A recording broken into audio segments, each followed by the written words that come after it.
السلام علیکم ورحمۃ اللہ وبرکاتہ نحمده ونصلی علی رسولہ الکریم اما بعد۔ آج کا سبق سن لیجئے۔ آج کے سبق کی سرخی ہے حضور صلی اللہ علیہ وسلم کی سیرت، پارٹ نمبر 119۔ اب طائف سے واپسی ہوئی۔ طائف سے واپسی پر جنات مسلمان ہوئے۔ انسانوں نے تو کوئی بھاؤ پوچھا نہیں حضور صلی اللہ علیہ وسلم کا، اور جنات اچھا بڑی مشکل سے حضور صلی اللہ علیہ وسلم مکہ میں داخل ہوئے، مطمع بن عدی کے کفالت پر، اس کے ویزے پر۔ مکہ مکرمہ جب آئے طائف سے واپسی پر، بڑے دنوں کے بعد آئے تو گھر کے حالات دیکھے۔ گھر میں حضرت سودا بیمار ہیں، حضرت فاطمہ بیمار ہیں، اس لیے کہ کافی دنوں تک یہ سفر باہر کا تھا، اور ابو بکر وغیرہ جو بھی ہمارے ساتھی تھے، صحابہ اکرام رضوان اللہ علیہ مجمعین، یہ بھی مکہ مکرمہ میں تھے۔ لیکن عبداللہ ابن زمع یہ حضرت سودا کے بھائی تھے، جو بھی مشرک تھے، بعد میں مسلمان ہوئے تھے۔ یہ گھر کا خیال رکھتے تھے۔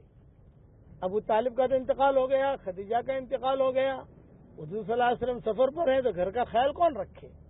تو یہ حضرت سودا کے بھائی تھے، یہ بچیوں کا خیال رکھنا، یہ کرنا وہ کرنا۔ لیکن چونکہ طائف سے واپسی پر جنات مسلمان ہوئے تو ساری دنیا میں جناتوں نے دھمال مچا دی۔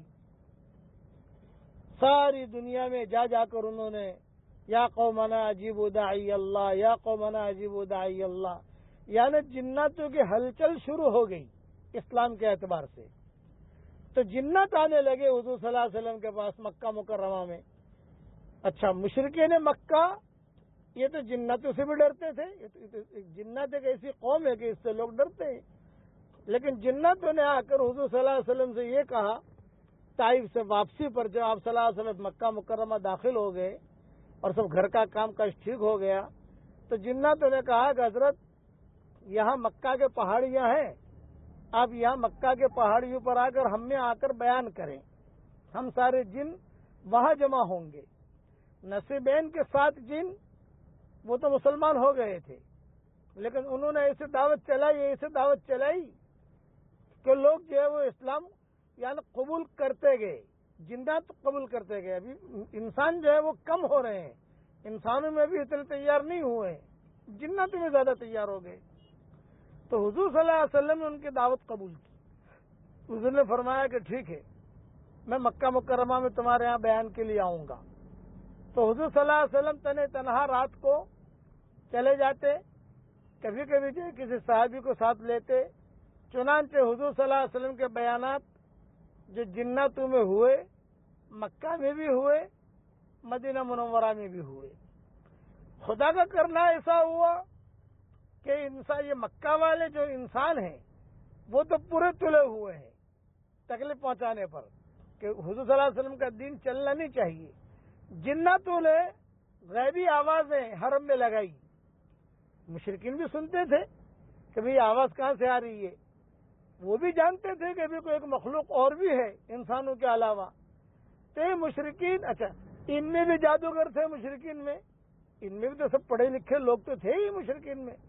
تو یہ آپس میں مشورہ کرنے لگے کہ بھئی یہ آدمی ایسا ہے کہ صرف انسان ان کی بات نہیں مانتے، ان کی بات تو جنات بھی مانتے ہیں، یہ جنات ہیں جو ایسا دعوت دے رہے ہیں۔ اچھا، خدا کا کرنا ایک ایسا ہوا کہ مکہ مکرمہ میں لوگ آتے ہوئے اب ڈرتے تھے۔ طائف کا قصہ ہو گیا، لوگ اس لیے ڈرتے تھے کہ مکہ مکرمہ میں جائیں گے، یہ بڑا مرکز ہے، تو یہ مشرکین مکہ جو ہے یہ ہم کو پریشان کریں گے۔